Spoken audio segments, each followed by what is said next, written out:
2024 లేదా 25లో డిగ్రీ లేదా బీటెక్ చదివారా? సాఫ్ట్‌వేర్ జాబ్ కోసం ఎదురు చూస్తున్నారా? అయితే కోడ్ జ్ఞాన్ 100 డేస్ కోర్సులో చేరండి, జాబ్ సాధించండి. నమస్కారం ఉమా గారు. నమస్తే అమ్మా. గురుగ్రహం మార్పిడి వల్ల వృషభ రాశి వారికి ఎలాంటి ప్రభావం ఉండే అవకాశం ఉందంటారు? అండ్ అలాగే ఎస్పెషల్లీ వాళ్ళకి విద్య పరంగా, బిజినెస్ పరంగా, ఆరోగ్యపరంగా, సంతాన పరంగా ఈ గురుగ్రహం వల్ల ఎలాంటి చేంజెస్ వాళ్ళు చూడబోతున్నారండి? తప్పకుండా అండి. వృషభ రాశి వాళ్ళకి మనం చూస్తే అమ్మా, ముఖ్యంగా ఒరిజినల్ సెకండ్ హౌస్ అండి. అలాంటి వాళ్ళకి ఇప్పటిదాకా గురుడు అనేటువంటి ఆయన సెకండ్ హౌస్లో ఉండడం వల్ల, గురుడు యోగించడం వల్ల మనీ అనేటువంటిది రావడం కావచ్చు, ఫ్లో ఆఫ్ మనీ బాగుండడం కావచ్చు, తర్వాత ఇంకా అదృష్టం కలిసి రావడం, వివాహాది శుభ కార్యక్రమాలు, అంటే నాట్ ఓన్లీ గురుడు మాత్రమే ఫ్యాక్టర్ కాదండి, మిగతా గ్రహాల యొక్క కూడా ఫ్యాక్టర్. కాబట్టి చాలామంది వృషభ రాశి వాళ్ళకి ఈ సంవత్సరం బాగాలేదు, ఇలాంటివి కూడా ఉంటాయి. ఎందుకంటే శని వీళ్ళకి బాగాలేదు, రాహు బాగాలేదు, ఇలా కొన్ని ఉన్నాయండి. కుజుడు అనేటువంటి ఆయన వీళ్ళకి బాగాలేదు, శని బాగాలేదు, ఇలా కొన్ని ఉన్నాయి.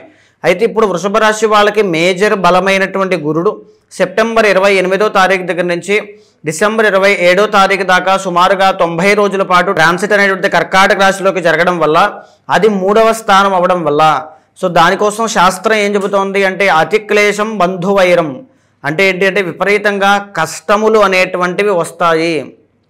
ఎలా వస్తాయి అంటే ఎక్స్ట్రీమ్గా ఉంటాయండి. మనీ ప్రాబ్లమ్స్ అనేటువంటివి ఎక్స్ట్రీమ్గా వచ్చే అవకాశాలు ఉంటాయి. అతిక్లేశం బంధువైరం దేహపీడనము అంటే శరీరం విషయంలో హెల్త్ ఇష్యూస్ అనేటువంటివి రావడం కావచ్చు. ఎలాంటి హెల్త్ ఇష్యూస్ వస్తాయి? డైజెషన్ ప్రాబ్లమ్స్ వస్తాయి, తర్వాత ఈ బ్లడ్ ప్రెషర్ సంబంధించినవి వస్తాయి, హార్ట్ రిలేటెడ్ ప్రాబ్లమ్స్ విషయంలో జాగ్రత్తగా ఉండాలి, బుద్ధి విషయంలో సరైన నిర్ణయాలు తీసుకోలేకపోవడం కావచ్చు, వీటి విషయాల్లో జాగ్రత్తగా ఉండాలి. అండ్ మానసికమైనటువంటి మనోవిచారములు అనేటువంటివి పెరిగే అవకాశం ఎక్కువగా ఉంటుంది. సిబ్లింగ్స్తో, సోదరీమణులతో తగువులు కలహాలు రావడం కావచ్చు, ఆర్ కమ్యూనికేషన్ విషయంలో ప్రాబ్లమ్స్ రావచ్చు, మిస్అండర్స్టాండింగ్స్ రావచ్చు. వీటికి సంబంధించి చాలా కేర్ఫుల్గా ఉండాలి అని శాస్త్రం చెబుతోందండి. ఇదే కాకుండా రుణ బాధలు, అప్పుల విషయంలో ఎవరైతే బాధపడుతూ ఉంటారో వాళ్ళకి గురుడు అనేటువంటి ఆయన మారారు కాబట్టి ఇంకా జాగ్రత్తగా ఉండాలి. మీరు ఇచ్చే ప్రతి రూపాయి, తీసుకునే ప్రతి రూపాయి చాలా జాగ్రత్తగా ఉండాలి ఆర్థిక లావాదేవీల విషయంలో. తర్వాత ఇంకా ఏం చెబుతోంది శాస్త్రం అంటే ఉద్యోగ భంగం కలహం అని చెబుతోంది. ఎక్కడైతే మీరు ఉద్యోగం చేస్తూ ఉంటారో అక్కడ ప్రాబ్లమ్స్ అనేటువంటివి వస్తాయి. అంటే కెరీర్లో అప్స్ అండ్ డౌన్స్ అనేవి ఈ తృతీయ స్థానంలో గురుడు ఉన్నప్పుడే వస్తాయి అని శాస్త్రం చెబుతోందండి. జాబుల విషయంలో ఇబ్బంది రావడం, జాబ్ ఫెయిల్యూర్ అవ్వడం, జాబ్ లే ఆఫ్ అవ్వడం, జాబుల్లో ఇలా అనేక రకాలుగా జాబుల విషయంలో, ఉద్యోగ వ్యాపార వాణిజ్య విషయాల్లో కాస్త జాగ్రత్తగా ఉండాలి. కలహం అంటే తగువులు అనమాట. అంటే సంబంధం లేకుండా, ఏది ఇన్వాల్వ్మెంట్ లేకుండా ఏదైనా ఒక తగువు కానీ గొడవ కానీ అయ్యే అవకాశాలు ఇలాంటివన్నీ ఎక్కువ ఉంటాయి. సో 3వ స్థానంలో గురుడు అనేటువంటి ఆయన వీక్ అయ్యారు కాబట్టి ఈ యొక్క ప్రయాణాలు అయితే మాత్రం అనుకూలిస్తాయండి. విదేశీ యోగాలు కానీ ప్రయాణాలు కానీ అన్నీ అనుకూలిస్తాయి. అండ్ 3వ స్థానంలో గురుడు కాబట్టి వివాహాది శుభ కార్యక్రమాలు పోస్ట్ పోన్ అయ్యే అవకాశములు ఎక్కువ ఉంటాయి. సంతానము విషయంలో కూడా నిరాశ నిస్పృహలు అనేటువంటివి కలిగే అవకాశం ఎక్కువగా ఉంటుంది అని చెప్పచ్చు. సో వెరీ కేర్ఫుల్గా ఉండాల్సిన పీరియడ్ ఆఫ్ టైం ఈ 90 డేస్ కూడా చాలా కేర్ఫుల్గా ఉండాలండి. అయితే ఈ 90 డేస్లో వీళ్ళకు మంచి గొప్ప విషయం ఏంటి అంటే సరిగ్గా 45 రోజుల తర్వాత గురుడు మళ్ళీ వక్రించడం స్టార్ట్ చేస్తున్నారు. మళ్ళీ మిథున రాశి మీద ప్రభావితం అవడం వల్ల మళ్ళీ సెకండ్ హౌస్లోకి వచ్చినంత ఫలితం దక్కి ఫ్లో ఆఫ్ మనీ బాగుంటుంది. సో ఇక్కడ ఎక్కడి నుంచి జాగ్రత్తగా ఉండాలి? సెప్టెంబర్ 28 దగ్గర నుంచి 45 డేస్ మాత్రం చాలా కేర్ఫుల్గా ఉండాలమ్మా. ఈ ఎలాంటి నిర్ణయాలు కూడా, ఎంత స్ట్రెస్ కానీ ఫ్రస్ట్రేషన్ కానీ వచ్చినా జాబులు మారడాలు, జాబులు మానడాలు ఏది చేయకూడదు. ఎలాంటి ముఖ్యమైన ఇన్వెస్ట్మెంట్స్ చేయకూడదు. ఎలాంటి ముఖ్యమైన శుభకార్యాలు పెట్టుకోవడం అంత మంచిది కాదు. అనేక రకాలైనటువంటి జాగ్రత్తలు ఈ గురుడు ఉన్నప్పుడు చాలా జాగ్రత్తగా తీసుకోవాలండి. అండ్ మేజర్లీ చెప్పాలి అంటే ఈ వృషభ రాశి వాళ్ళకి ఇప్పుడు ఎలా ఉండబోతోంది అంటే చూడండి, ఈ కుంభరాశిలోకి శని రాహులు అనేటువంటి వాళ్ళు రాబోతున్నారు. అది ఏమవుతోంది? 10th house అవుతోందండి. 10వ స్థానంలో శని రాహులు ఇద్దరు ఎప్పుడైతే కలిసి ఉంటారో కంటక శనితో పాటు విషయోగం యాక్టివేట్ అయ్యింది.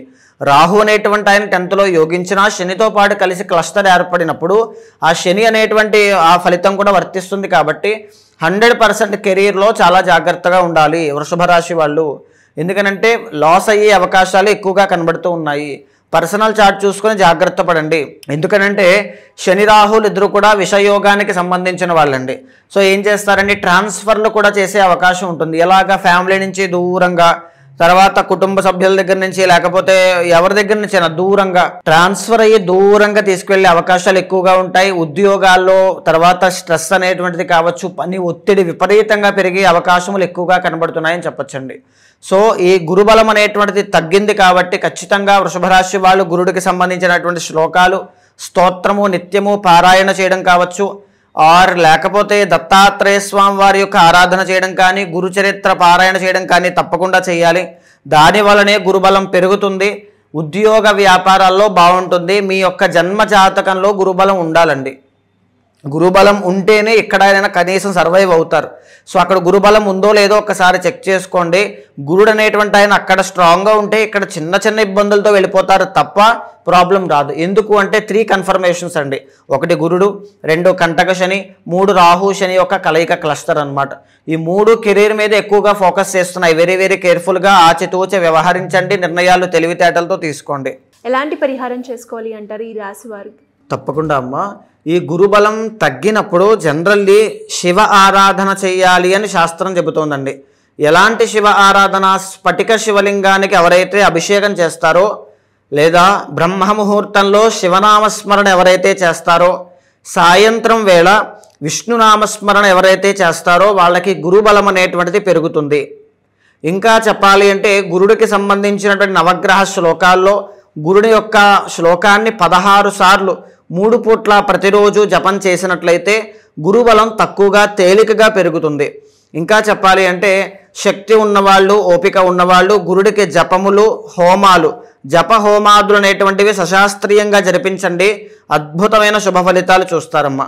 అంటే ఇంకా ఎవరికైనా కూడా ఉమ్మగారు మీరు చెప్పినట్టుగానే రాశుల వారీగా ఎవరికైతే ఈ గురుగ్రహం వల్ల అనేక రకాల సమస్యలు ఎదుర్కొంటారో వాళ్ళు కనుక పరిష్కారం చేసుకోవాలి అనే వాళ్ళు ఎవరైనా కూడా మీ దగ్గరికి రావాలి అంటే ఏ విధంగా మిమ్మల్ని అప్రోచ్ అయ్యే ఛాన్స్ ఉందంటారు? తప్పకుండా అండి.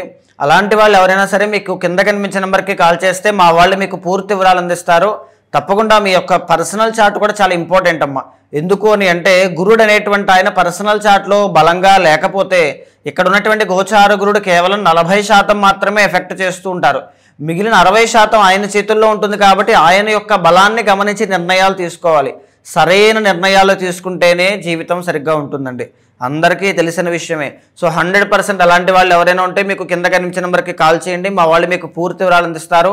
మీ జాతకాన్ని చూసిన తర్వాత గోచారంతో సమన్వయం చేస్తూ ఏదైనా దోషాలుంటే శాంతి పరిహారములు ఆచరింపజేసి భగవత్ అనుగ్రహం కలిగేలా చేస్తాను.